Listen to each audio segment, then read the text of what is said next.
ဒီတကူနှစ်ယောက်ဟာအလွန်ညံ့များလုံးခဲ့ကြပါတယ်သူတို့ဟာခိုးယူထားတဲ့ပတ်စံတွေကိုအိတ်ထဲထည့်တယ်မသွားပဲမိန်းကလေးရဲ့ခန္ဓာကိုယ်ပေါ်မှာတိတ်နဲ့ကတ်ထားလိုက်ကြပါတယ်အဲ့ဒီလိုနဲ့မိန်းကလေးဟာလမ်းလျှောက်နေတဲ့စက်တလုံးလိုဖြစ်သွားခဲ့ပါတယ်ထို့နောက်သူမကအပေါ်ကနေကောင်းဝင်တစ်ထည်ဝတ်လိုက်ပြီးနှစ်ယောက်သားလေးစိတ်ဘက်ကိုဦးတည်သွားကြပါတယ်သူတို့ရဲ့အစီအစဉ်ကအလွန်ရိုးရှင်းပေမဲ့ထိရောက်ပါတယ်မိန်းကလေးကကိုဝင်ဆောင်မျိုးသမီးတစ်ယောက်ဖြစ်ဟန်ဆောင်မှာဖြစ်ပြီးကောင်လေးကတော့သူမနဲ့မသိတဲ့လူစိမ်းတစ်ယောက်လိုတရုပ်ဆောင်မှာဖြစ်ပါတယ်နိုင်ငံကူးလက်မှတ်စစ်ဆေးရေးဂိတ်ကိုရောက်တဲ့အခါမိန်းကလေးကပြဿနာတစုံတရာမရှိပဲအလွယ်တကူဖြတ်ကျော်နိုင်ခဲ့ပါတယ်ဒါပေမဲ့မထင်မှတ်ပဲရဲရရှိတွေကကောင်လေးကိုရက်တံပြီးစစ်ဆေးလိုက်ကြပါတယ်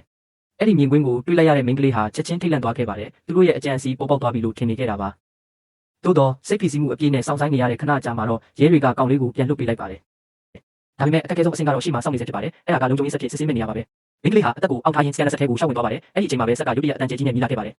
ကောင်လေးရဲ့မျက်နှာကတော့ဖြူဖြောသွားပြီးမေးလဲတော့မဲ့အထိဖြစ်သွားခဲ့ပါတယ်လုံခြုံရေးဝန်ထမ်းကမိန်းကလေးကိုလက်ဆွဲကျုပ်ပေးဖို့ပြောလိုက်ပါတယ်သူမကလည်းတင်းရင်ဟန်ဆောင်ရင်းလက်ဆွဲကိုအမြန်ကျုပ်လိုက်ပြီးစကန်လက်ကိုနောက်တစ်ချိန်ထပ်ဖြတ်တန်းလိုက်ပါတယ်ဒီတစ်ခါတော့ဘာတမ်းမှမထွက်လာတော့ပါဘူးနှစ်ယောက်သားတစ်ယောက်ကိုတစ်ယောက်ကြည့်ပြီးတပြင်းချနိုင်တဲ့အပြုံးတစ်ခုဖလှယ်လိုက်ကြပါတယ်အဲ့ဒီနောက်လေးစိတ်ထဲကနေအေးအေးဆေးဆေးထွက်ခွာသွားခဲ့ကြပြီးသူတို့ရဲ့စွစားခန်းကြီးဟာအောင်မြင်သွားခဲ့တယ်လို့ထင်ရပါတယ်